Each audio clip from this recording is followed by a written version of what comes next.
며칠 전에 제가 볼 일이 있어서 집을 나섰다가 길에서 이제 아주 묘한 광경을 보게 되었습니다. 저희 집 근처에 그 길바닥에 비둘기 2마리가 이렇게 가만히 앉아 있는 거예요. 제가 그 장면을 직접 찍었는데요. 느낌이 귀엽다. 네. 자세히 보면 한 마리는 길바닥에 배를 붙이고 있죠. 배를 잘 붙이고 있지 않지 않습니까? 비둘기는 원래 배를 붙이고 있습니다. 그리고 다른 한 마리는 그 옆에 딱 달라붙어가지고, 그죠? 지금 고개를 워덕워덕 하면서 지금 사주를 경계하고 있습니다. 누가 지금 우리한테 오나 안 오나, 우리한테 공격을 하나 안 하나 이렇게 보고 있습니다. 원래 비둘기는 사람이 가까이 가면 어떻게 됩니까, 여러분? 후다닥 도망가든지 아니면 이렇게 종종걸음으로, 요즘은 사람 별로 안 무서워하죠, 비둘기들이. 그래서 가면은 이렇게 떠떠떠 빨리 뛰어가고 도망가고 이렇게 하는데, 얘들은 그냥 가만히 있는 거예요.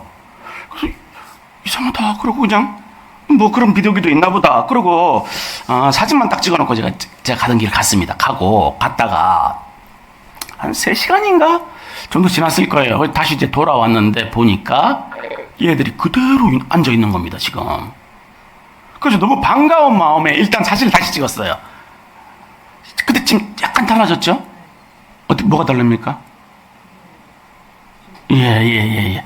머리가 혹 쑥그러졌습니다, 지금. 힘이 확 빠졌어요. 지금 배 땅에 붙이고 있는 애는 머리가 거의 떨어졌습니다, 지금 바닥으로. 그쵸? 그러니까 지금 배 땅에 붙이고 있는 애가 제가 3시간 지난 다음에 깨달은 건데 뭔가 안 좋은 거예요, 지금. 그런데 그 옆에 있는 애는 옆에 딱 달라붙어 지키다가 지도 지쳤어. 그죠? 그래서 뭐 고기가 쏙 들어갔어요. 지금 졸고 있는지 아니면 지쳐가지고 고기가 쏙 들어갔는지. 그러니까 아무래도 배를 깔고 있는 애는 지금 뭔가 좋지가 않는데 더 놀라운 건 뭐냐면 그 짝꿍이에요. 왜 옆에 있느냐는 거예요, 지금. 왜? 지는 멀쩡한데. 지금 날아가면 되는데. 왜 옆에 딱 달라붙어가지고 그 상태 안 좋은 옆에 가만히 이러고 옆에 지키고 있냐는 겁니다, 지금. 제가 그 모습을 보면서 마음이 이제 짠해졌는데요. 지금 3시간을 지키고 있는 거 아니에요? 지금 제가 간 다음에도 더 지키고 있을지 어떻게 될지 모르지 않습니까? 한낱 미몰이라고 하는 한 마리의 새가 자기 짝이 아프니까 그 곁을 이제 떠나지 못하고 그 자리를 이제 딱 지키고 있는 모습이 너무 이제 감동적이면서도 마음이 이제 아려왔습니다. 얘를 이거 뭐 어떻게 해야 되나, 제가 뭐 어떻게 할 수 있는 방법, 119를 전화를 할까 하다가 비둘기 앉아있다고 와서 119 부르기도 죄송하고, 그래서 제가 그냥 일단 사진만 찍고 왔는데요. 근데 이제 성경에 보면 비둘기가 여러 번 등장을 합니다. 노아의 방주에서, 그렇죠? 예, 비둘기가 감람나무 새잎을 떼어가지고 이제, 오기도 했고, 또 예수님이 세례를 받으실 때 성령이 비둘기처럼 이제 임하기도 하셨고, 또 아가서에서는 신랑이 신부를 가리켜서 나의 비둘기 이렇게 표현하기도 했습니다. 왜 하필 비둘기일까요? 왜 비둘기를 이제 자주 이렇게 인용을 할까요? 부부 관계를 이제 인용을 할 때 비둘기를 자주 이제 인용을 하는데, 여러 가지 이유가 있겠지만 그 중에서도 비둘기가 이제 있는 한 번 짝을 딱 정하면은 그 짝이 죽지 않는 이상 평생 그 짝과 함께하는 특성 때문입니다. 다른 동물들은 그러지 않죠. 그래서 이제 옛 어른들은 부부의 좋은 금실을 이제 가르쳐서 비둘기 같다 이렇게 표현하기도 이제 했는데요. 오늘 보면은 이러한 부부 연합이 가르치고 있는 위대한 영적 비밀을 보여주고 있습니다. 그 비밀이 무엇인지를 풀어서 올해 가정의 달을 맞이한 우리의 가정에 좀 적용을 해보면 좋을 것 같습니다. 오늘 본문은 사도 바울이 2구절에 걸쳐서 매우 놀라운 선언을 하고 있습니다. 먼저 31절은 창세기 2장 24절을 이제 그대로 인용을 하고 있는 건데요. 이러므로 사람이 부모를 떠나 그의 아내와 합하여 그 둘이 한 육체가 될지니. 여러분 아주 유명한 구절이죠. 여러분 거의 다 외우고 계시죠. 이 구절은 인류 역사상 가장 오래된 결혼 헌장과도 이제 같은 말씀입니다. 결혼식장에서 주례를 하면은 이제 이 말씀을 얘기를 해야 될 것 같아요. 근데 여러분 한번 생각해 보십시오. 이 창세기 말씀이 지금 누구한테 주어진 겁니까? 사람 누구 있죠, 지금? 이 말씀이 선포될, 하나님 말씀이 이 말씀하실 때 사람이 누구 있었습니까? 창세기 2장 24절 말씀이에요. 아담과 하와밖에 없었죠. 그렇죠? 아담과 하와에게 주어진 말씀인데 부모를 떠나 아담과 하와가 부모가 있습니까? 없잖아요. 그죠? 근데 왜 부모라는 말씀을 하나님 꺼내신 거예요, 지금? 그렇죠? 부모가 없어요, 지금 아담과 하와에게는. 그러니까 아담과 하와는 흙으로, 그리고 하와는 갈빗대로 이제 직접 지음을 받은 자들이기 때문에 떠날 육신의 부모가 애초에 존재하지 이제 않았던 것이죠. 근데 부모를 떠나 둘이 한 육체가 될지라고 이렇게 지금 하나님 말씀하신 거 아닙니까? 그렇다면 부모도 없는 아담에게 부모를 떠나 아내와 합치라고 말씀하신 것이 과연 무슨 의미인가 하는 것이에요. 이제 여기서 우리는 그 성경이 계시하는 웅장한 구속사적 진리를 이제 마주하게 되는데요. 사도가 이제 이어서 진술한 그 32절을 보면 그 진리가 무엇인지를 그 실마리를 보여주고 있습니다. 그 32절이 이렇습니다. 이 비밀이 크도다. 이게 비밀이라는 거죠. 그죠? 예, 비밀이 크도다. 나는 그리스도와 교회에 대해 말하노라. 그러니까 지금 이 말씀이 부모를 떠나 한 육체가 될지라고 한 이 말씀이 누구에 대한 얘기라는 겁니까? 교회와 그리스도에 대한 얘기라고 얘기하고 있는 겁니다, 지금. 그러니까 창세기의 선언은 장차 오실 참된 신랑이신 예수 그리스도와 교회를 향한 예언이었던 거예요. 예, 이 말씀이. 그러니까 이 구절에서 부모를 떠나갈 때 부모는 누굽니까? 성부 하나님. 그렇죠. 성부 하나님. 그리고 부모를 떠난 남자는 누굽니까? 예수 그리스도. 그렇죠. 하나님을 떠나서 성육신을 하고 이 땅에 내려오시잖아요. 그 예수 그리스도. 그리고 그와 합하여 한 몸을 이루는 아내. 그 아내는 누굴까요? 교회. 그렇죠. 교회. 즉 저와 여러분인 겁니다. 그러니까 이 말씀은 그리스도와 교회, 저와 여러분에게 주신 말씀인 거예요, 지금. 바로 이것이 이제 사도 바울이 말한 비밀인데요. 이 비밀을 미리 보여주기 위해서 하나님께서는 태초부터 한 가지 그림자를 이 땅에 두셨는데, 이 비밀을, 교회에 대한, 그리스도와 교회의 관계에 대한 비밀을 보여주시기 위해서 그림자 모형을 두셨는데, 그게 뭐라는 겁니까? 결혼 제도라는 겁니다. 그렇기 때문에 결혼은 우리가 생각할 때 너무 외로워. 우리 청년들 보면 너무 외로워요. 그렇게 표현하는 청년들이 있습니다. 너무 힘들어요. 외로워요. 나 빨리 결혼하고 싶어요. 이제 그래서 결혼을 하거나, 아니면 누구 이제 콩깍지가 씌어가지고, 그죠? 콩깍지가 씌어면 하나도 안 보이죠. 앞도 안 보이고, 뒤도 안 보이고, 옆도 안 보이고, 아무것도 안 보이고, 그 사람만 보여. 그래가지고, 그렇게 안 보이면 또 결혼도 안 되잖아요. 그래가지고 결혼을 하는데, 그래서 결혼이라는 게 생겼지 않느냐, 이렇게 생각하기 쉬운데, 그게 아니라는 겁니다. 그러니까 결혼은 하나님께서 친히 주신 제도인데, 무엇을 보여주시기 위해서요? 그리스도의 교회에 대한 사랑을 보여주시기 위한 모형, 그 그림자라는 거예요.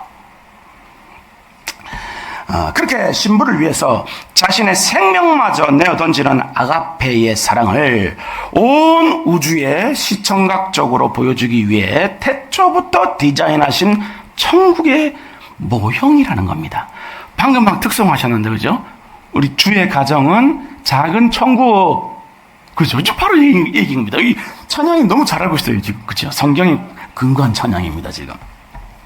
그렇기 때문에 천국의 모형이니까 어떻게 되겠습니까? 마귀가 가만히 두겠습니까? 가정을?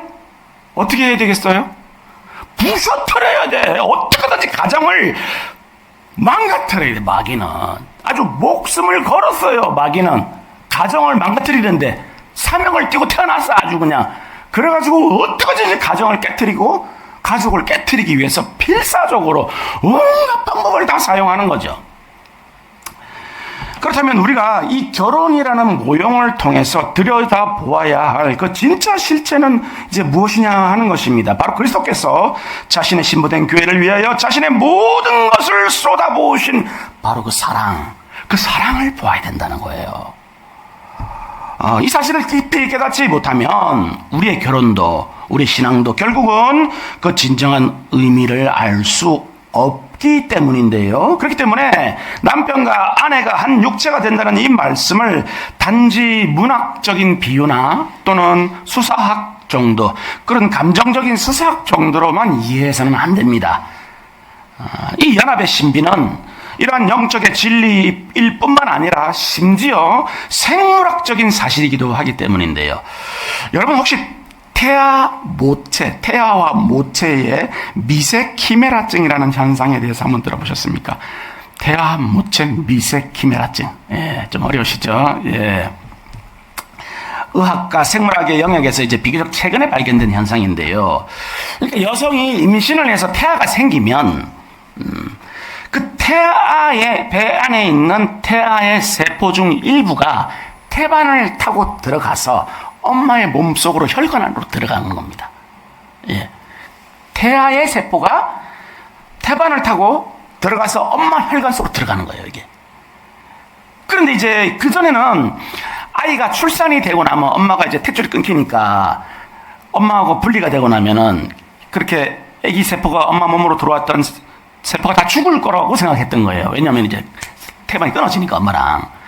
근데 1990년대에 첨단 유전자 검사 기법이 발달하면서 이제 충격적인 사실을 밝혀냈는데요. 뭐냐면 그렇게 태반을 통해서 들어오는 아기의 세포가, 그러니까 그 자녀의 DNA를 가진 그 세포들이 출산하고 난 후에도 수십 년 동안 계속 엄마의 뇌, 심장, 간, 폐, 그리고 피부 속에 그대로 깊숙하게 파고 들어가지고 엄마하고 영구적으로 살아서 동거를 하고 있다는 걸 밝혀낸 겁니다.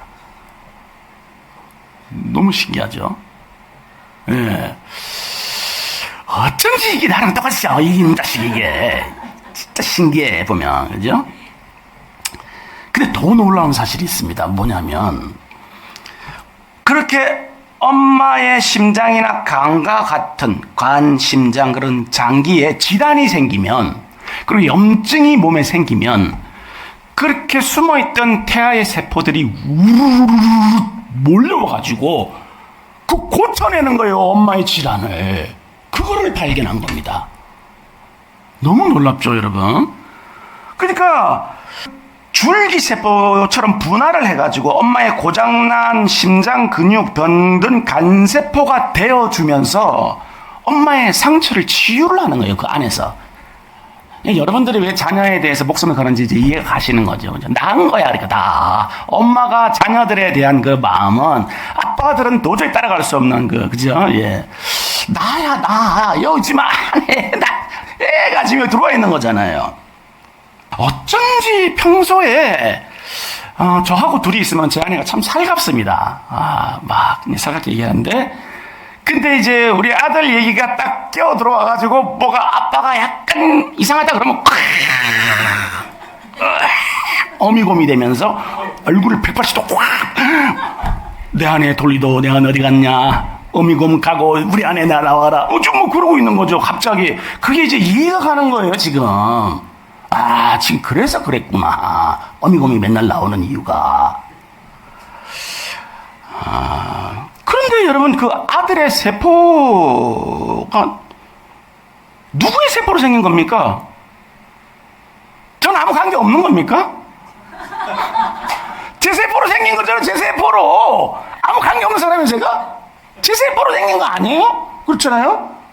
그러니까 저의 세포가 지금 제 안에 있는 거죠. 지금 제 안에 제 세포도 그렇게 둘이 한 육체가 되는 겁니다, 이게. 그러니까 너무 뭐라 하지 마세요. 저도 그 안에 있어요. 저는 뭐라 하지 마세요. 남편들 너무 뭐라 하지 마세요. 다 있어요, 여러분 안에. 그렇게 아내의 몸속에 남편과 아이의 세포가 평생을 살아 숨쉬면서 생물학적으로도 완전히 하나의 육체가 되는 그런 우주적인 사건이 이제 일어나는 것인데요. 부부가 서로를 포기할 수 없는 근원이 바로 여기에 있는 것입니다. 아내는 곧 남편 자신이고 그들의 자녀들은 세포 단위로 연결된 완벽한 생명 공동체이기 때문입니다. 그래서 미국의 그 하버드 보건대학 연구에 따르면 배우자가 사망을 한 직후 첫 3개월 동안 남은 배우자 사망률이 평소보다 66%나 증가를 한대요. 그 상심이 너무 커서 그런 통계도 있는데요. 그렇다면 부부가 한 몸이 되어서 세포 단위로 얽힌 이 생명 공동체로서 서로를 사랑한다는 것은 구체적으로 어떤 무게를 지니는 것일까요? 단순히 좋은 식당 가서 맛있는 거 먹고 기념일날 선물 주고받고 막 그래서 이제 웃음 짓는 그런 낭만만을 의미할까요? 그런 것도 중요합니다. 진짜 연합. 그러니까 진짜 사랑은 우리 인생의 검은 먹구름이 보려고 사망의 음침한 골짜기로 곤두박질 치는 그런 극한의 고난 속에서 그 찬란한 실체를 드러냅니다. 제가 최근에 방송을 이제 통해서 접한 한 부부 얘기를 이제 여러분들과 좀 나누면 좋을 것 같은데요. 지난 5월 18일입니다. 어느 공중파 방송에서 가정의 달 특집으로 이제 한 부부 얘기를 다뤘습니다. 아내 이름은 김혜빈 씨고 결혼한 지 이제 5년 차 되는 31살의 젊은 새댁이었는데요. 5살짜리 큰아들 그리고 막 돌 지난 둘째 아들을 둔 두 아이의 엄마였어요. 그런데 이제 둘째를 낳고 7달쯤 지난 그런 시점에 너무 갑자기 어느 날 배가 아파가지고 이제 응급실을 갔습니다. 배 아프다고 해서 응급실을 웬만하면 안 가죠. 근데 너무 막 창자가 끊어질 듯한 그런 아픔이 와가지고 응급실을 이제 간 거죠. 진통제도 안 놓고 아무것도 안 들어. 갔는데 검사를 받아보니까 보르만 4형 위암 말기 상태였어요. 예. 보르만 위암이 굉장히 이제 위험한 게 뭐냐면 증세가 전혀 없어요. 예. 그래서 발견되면 거의 이제 늦은 상태로 대부분 발견되는데요.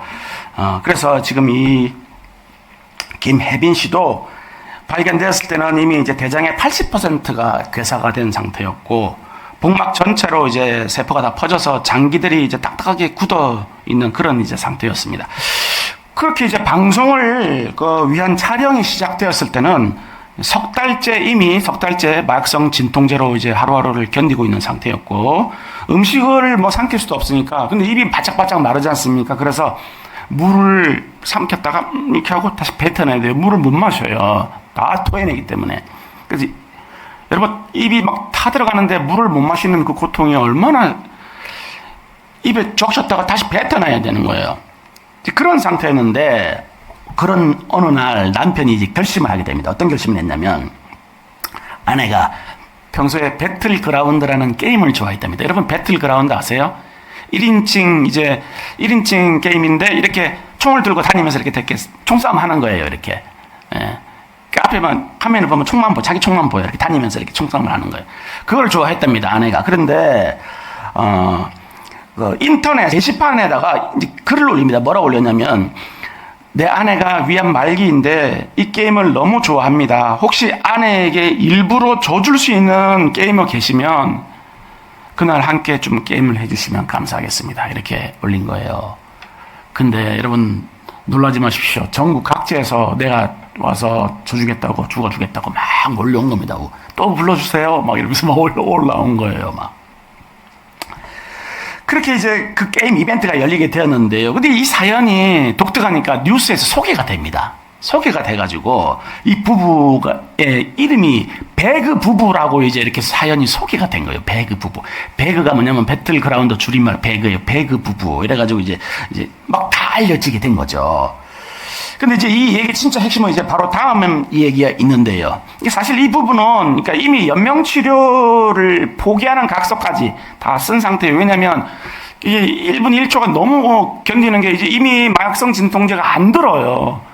그래서 순간순간이 너무 고통스러우니까 더 이상 이제 연명 치료하지 말자라는 이제 서로 포기 각서까지 이제 쓰기로 서로 이제 마음을 이제 정했는데, 근데 이제 그 게임 이벤트를 하고 난 다음에 아내가 남편에게 이렇게 얘기를 합니다. 여보, 나 살고 싶어.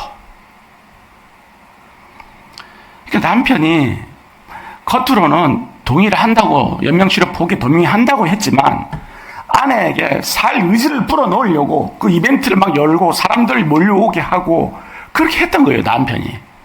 근데 그 아내가 살고 싶다고 하니까 그 말 한마디 끌어내려고 그렇게 한 거죠. 그래, 우리 한번 해보자. 끝까지 포기하지 말고 우리 한번 해보자. 그렇게 되면 서로 마음이 이제 둘이 합쳐진 겁니다. 그래가지고 이제 다시 치료를 이제 이어가기로 결정을 했는데요. 그래서 남편이 이제 아예 휴직을 하고 어떻게 하기 시작했냐면 아들 둘이 있잖아요. 5살짜리 하나, 1살짜리 하나. 얘를 키우면서 동시에 아내를 이제 간호를 합니다. 그래가지고 아이들 어린이집에 딱 보내놓고 바로 운전해가지고 병원 가서 아내 하루 종일 돌보다가 아이들 퇴원할 때 가가지고 데리고 와서 아이들 씻기고 뭐 밥 먹이고 다 한 다음에 아이들 재워놓고 다시 아내한테 가서 밤에 10시쯤 돼서 아내한테 가서 아내 돌보다가 새벽 2시쯤 되면 다시 집에 와가지고 집 정리하고 빨래 해놓고 그 다음에 애들 등원 준비해놓고 그 다음에 적석밥하고 김치 한 쪼가리 먹고 그리고 한 끼 첫 끼를 먹더라고요. 먹고 근데 그걸 먹는데 막 오열을 하면서 먹어요. 펑펑 우는데 소리가 들리면 애기들이 깰까봐 꺽꺽거리면서 그거를 먹는데 그 생활을 이제 계속 반복을 이제 하고 있었던 거죠. 근데 제일 고통스러웠던 시간이 언제냐고 물어보니까 큰애가 계속 물어봐요. 엄마 언제 와? 엄마 언제 와? 엄마 언제 와? 이렇게 막 엄마 오실 거야. 5살짜리니까 엄마가 얼마나 보고 싶겠습니까? 엄마 안 오잖아 계속. 근데 아빠가 언제 온다고 말을 못하는 거야 계속. 그러니까 자리를 계속 피해요. 엄마 언제 와? 엄마 언제 와? 물어보는데 정말 가슴이 미어지는데요. 이제 그러던 어느 날 아내가 이제 마지막에 가까워진 것을 이제 직감을 하고 5살짜리 아들한테 이제 영상 편지를 남깁니다. 뭐라고 남겼냐면 엄마가 너무 오래 기다리게 해서 미안해. 나가면 우리 맛있는 것도 먹고 재미있는 것도 많이 가자. 사랑해. 그리고 마지막 영상 편지를 남겼어요. 그리고 이제 아내는 31번째 생일을 며칠 앞두고 117일이라는 긴 투병 끝에 이제 결국 먼 곳으로 이제 여행을 떠났는데요. 제가 이제 이 영상을 보다가 너무 인상적인 장면이 있어서 캡처를 하나 해왔습니다.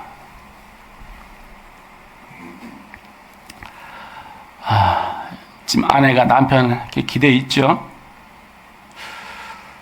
여러분 이 장면이 앞에 보여드린 비둘기 한 쌍의 사진과 오버랩이 되지 않으십니까?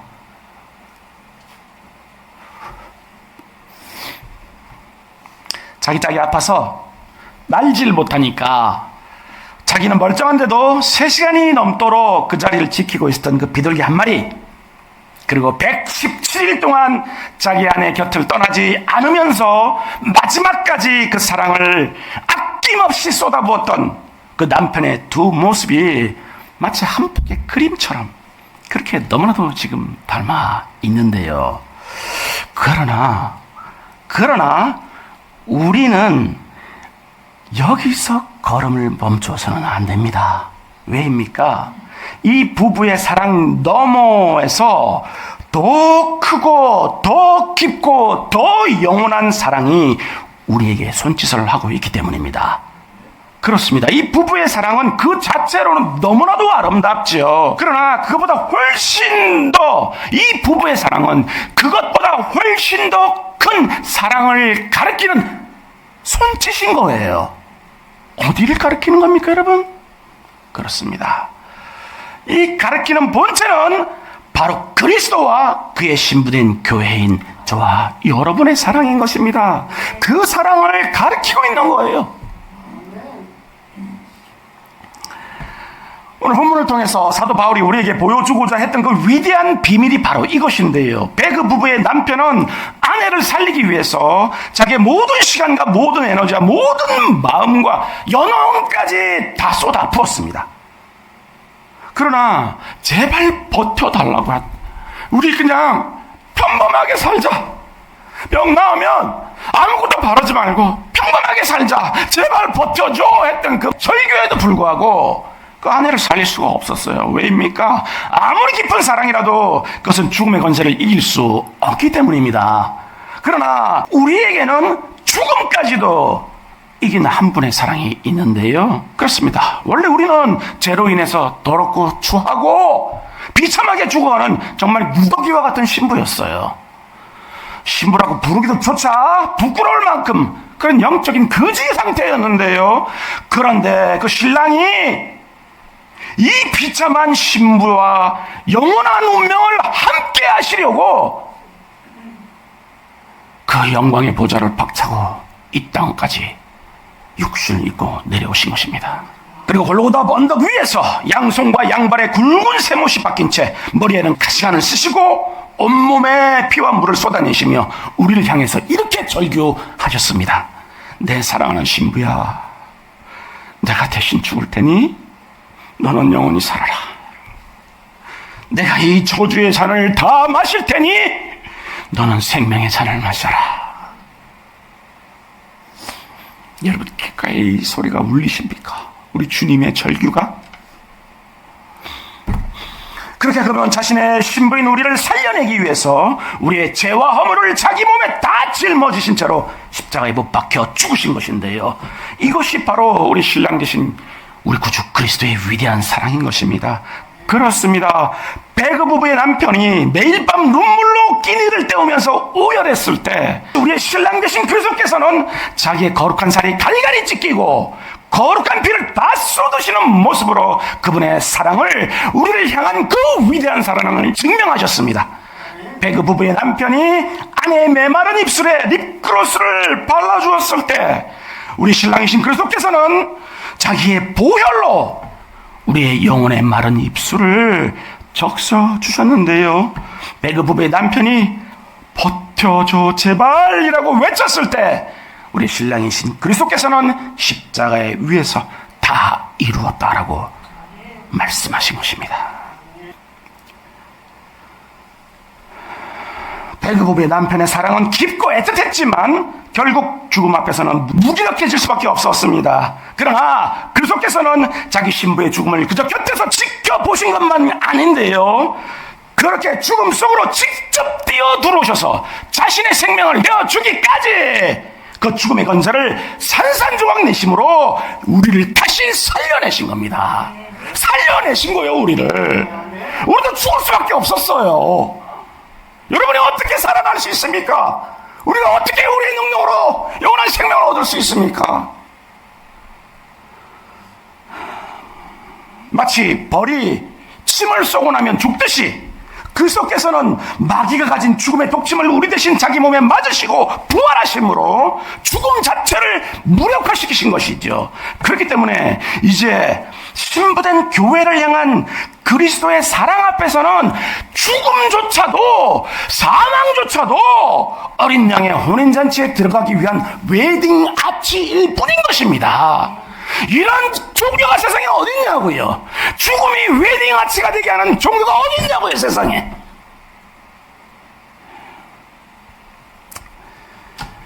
그러나 이 사랑이 너무나도 크고 위대하기 때문에 인간의 머리로는, 우리의 머리로는 이해가 안 돼요. 안 믿어져요. 이게 믿어지는 게 이상한 거예요. 이게 그 넓이와 깊이와 높이와 깊이가 어떠한지 도무지 가늠조차 할 수 없기 때문에 우리의 이성으로는 이해가 안 되는 겁니다. 이게.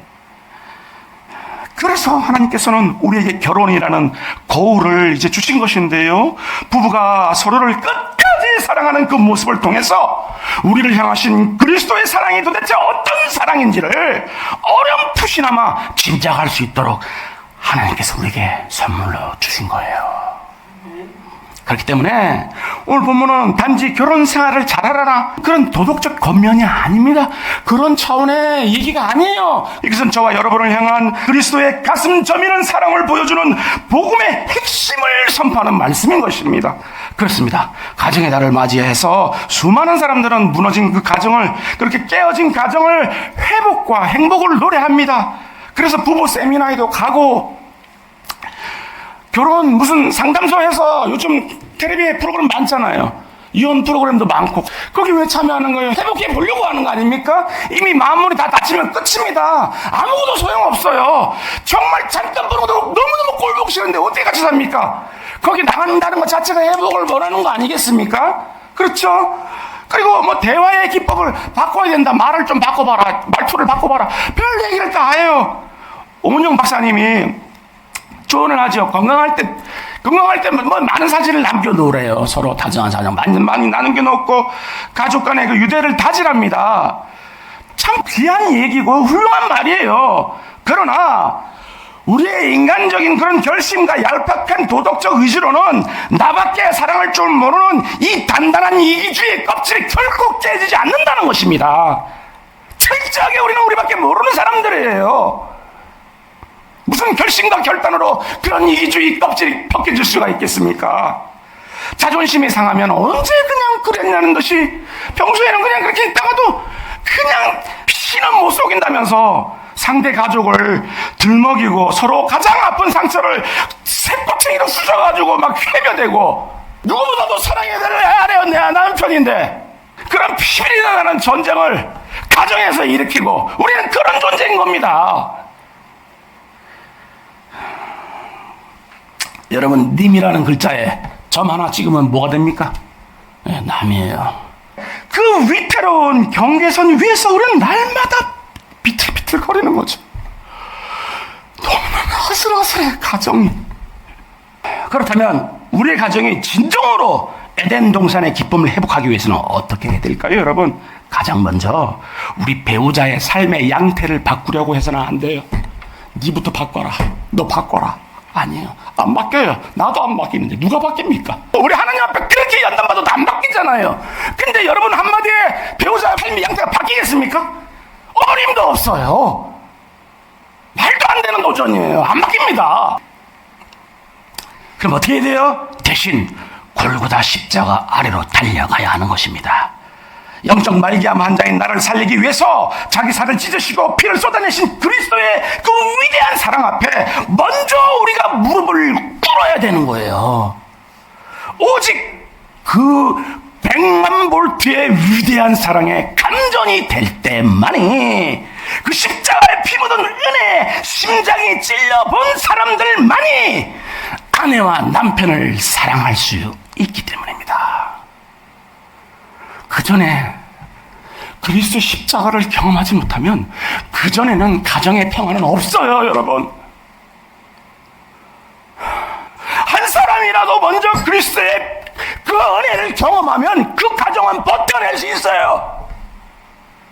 우리가 이런 그리스도의 사랑을 소유한 자라면 최소한 차가운 길바닥에 미물인 저 비둘기 2마리보다는 나은 사랑을 해야 되지 않겠습니까? 아니 적어도 죽음과 사투하는 아내를 마지막까지 곁에서 지켜주었던 그 배그 부부의 눈물보다는 우리는 예수 믿는 사람들이니까, 우리는 예수의 사랑을 아는 사람들이니까 그들의 눈물보다는 더 깊고 거룩한 사랑을 할 수 있어야 되지 않겠냐고요. 그렇기 때문에 아내를 향한 남편의 사랑은 그리스도의 십자가를 세상에 증거하는 예언자적인 사명인 겁니다. 그냥 해도 되고 안 해도 되는 게 아니에요. 사명이에요. 남편들은 목숨을 걸고 아내를 사랑해야 되는 거예요. 하나님이 주신 사명인 거예요. 반대로 남편을 향한 아내의 사랑은 교회의 머리 대신 그리스도께 순종하는 영광스러운 영적 질서의 실현인 것입니다. 김남조 시인의 서시에 이런 구절이 있습니다. 제가 시를 가져왔어요. 가고 오지 않는 사람이 있다면 더 기다려 줍시다. 더 많이 사랑했다고 해서 부끄러워할 것은 아닙니다. 먼저 사랑하고 더 많이 사랑하고 진정으로 사랑하여 가장 나중까지 지켜주노니 됩시다. 여러분, 먼저 사랑하시고 더 많이 사랑하시고 진정으로 사랑하셔서 가장 나중까지 지켜주신 분은 누구십니까? 예, 그렇습니다. 우리 구주 예수 그리스도이십니다. 그렇기 때문에 우리도 또한 그러한 사랑을 할 수 있는 사람이 되어야 하는 것입니다. 부부 사이에도, 자녀 사이에도, 그리고 무엇보다도 같은 신부된 형제 자매들까지도 그렇게 끝까지 지켜주는 사람들이 되어야 하는데요. 그렇게 길바닥에 앉아서 자기 짝을 떠나지 않는 그 한 마리 비둘기처럼, 그리고 117일 동안 아내의 손을 놓지 않은 그 한 남편처럼, 그리고 2000년이 지난 오늘까지도 우리를 향한 그 사랑의 손을 단 한 번도 놓치신 적이 없으신 우리 구주 예수 그리스도처럼 우리도 또한 이 위대하고 아름다운 사랑 이야기 가운데 한 사람이 되어야 하는 것입니다. 그럴 때 무너질 대로 무너진 우리 부부 관계 위에, 그리고 사랑이 식을 대로 식은 이 교회 공동체 위에, 그리고 찢겨질 대로 칼갈이 찢겨진 이 나라와 민족 위에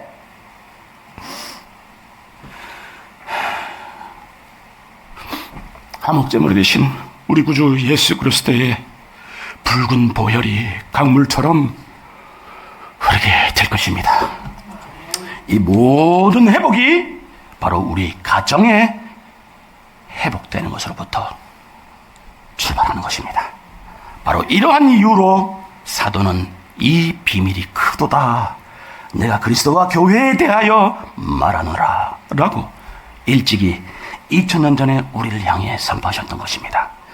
이 시간 이 위대한 비밀의 노래가 오늘 예배에 함께하고 있는 여러분들의 각 가정 위에, 그리고 우리가 속한 공동체 위에, 나아가 조국의 교회 위에, 나아가 이 나라와 민족 위에 깊이 울려 퍼지기를 주님의 이름으로 간절히 축원하겠습니다.